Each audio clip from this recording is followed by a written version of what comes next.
Assalamualaikum warahmatullahi wabarakatuh. Perkenalkan, nama saya Erjia Harnisa dari kelas 12 IPA 1. Di video kali ini saya akan mempresentasikan tentang evolusi. Yang pertama saya akan menjelaskan dulu apa itu evolusi. Evolusi adalah proses perubahan yang terjadi pada makhluk hidup secara berlahan-lahan dan memerlukan waktu yang relatif lama.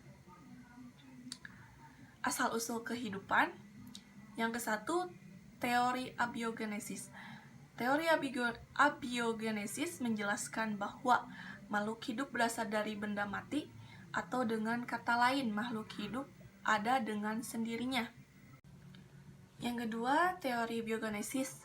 Teori biogenesis menyatakan bahwa makhluk hidup berasal dari makhluk hidup pula. Tokoh teori biogenesis adalah sebagai berikut. Yang ke-1, Francesco Redi. Redi melakukan percobaan untuk menunjukkan bahwa ulat tidak muncul dengan sendirinya pada daging yang membusuk, melainkan berasal dari telur lalat. Percobaan ke-1, Redi menggunakan 2 karat daging segar dan 2 toples. Toples ke-1 diisi dengan karat daging dan dibiarkan terbuka. Toples 2 diisi dengan sekarat daging dan ditutup rapat-rapat.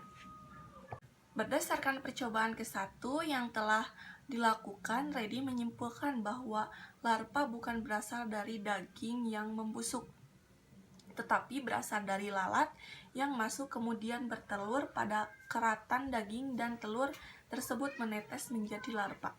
Hasil percobaan tersebut mendapat sanggahan dari para ilmuwan. Mengikuti teori abiogenesis, mereka menyanggah bahwa pada toples 1 tidak ada kehidupan karena toples tersebut tidak ada kontak dengan udara atau tertutup. Akibatnya, tidak ada daya hidup di dalamnya. Yang kedua, percobaan dari Lazzaro Spallanzani. Pada tahun 1765, Lazzaro Spallanzani melakukan percobaan untuk menyanggah kesimpulan yang dikemukakan oleh Nadam. Lazzaro Spallanzani melakukan percobaan sebagai berikut. 2 tabung kaldu dipanaskan sehingga semua organisme yang ada di dalam kaldu terbunuh. Setelah didinginkan, kaldu tersebut dibagi menjadi 2. 1 tabung dibiarkan terbuka dan 1 tabung lagi tertutup. Ternyata pada tabung yang terbuka terdapat organisme, sedangkan pada tabung yang tertutup tidak mendapat organisme. Setelah didiamkan beberapa hari, terlihat bahwa di wadah yang terbuka, kondisi kaldu menjadi keruh dan aromanya busuk. Di sisi lain, kondisi air kaldu pada wadah yang tertutup tetap jernih. Kok bisa? Ini terjadi karena adanya aktivitas mikroorganisme yang berasal dari udara bebas.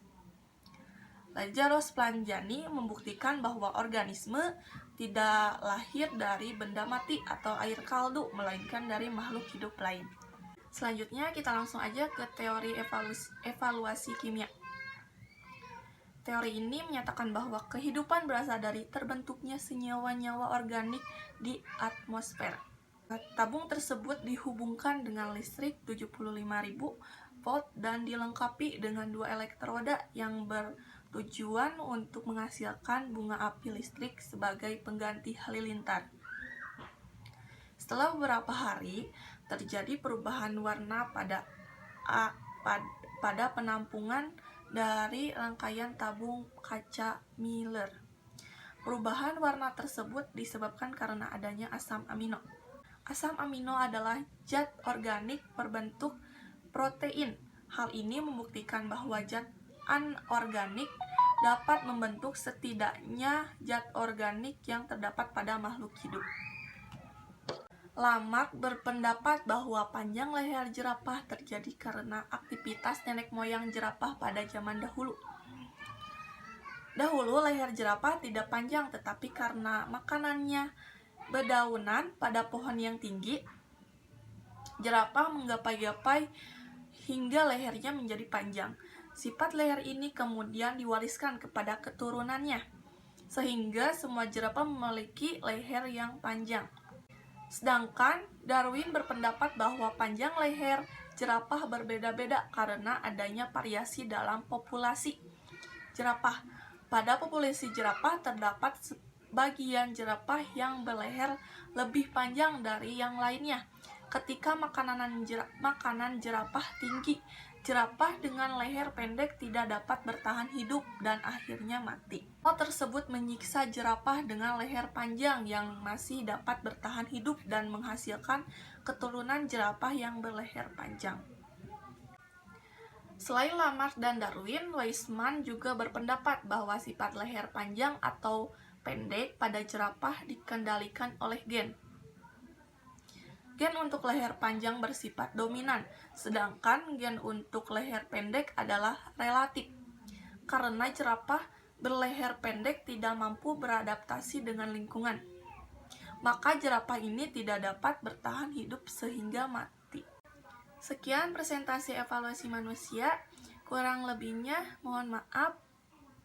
Wassalamualaikum warahmatullahi wabarakatuh.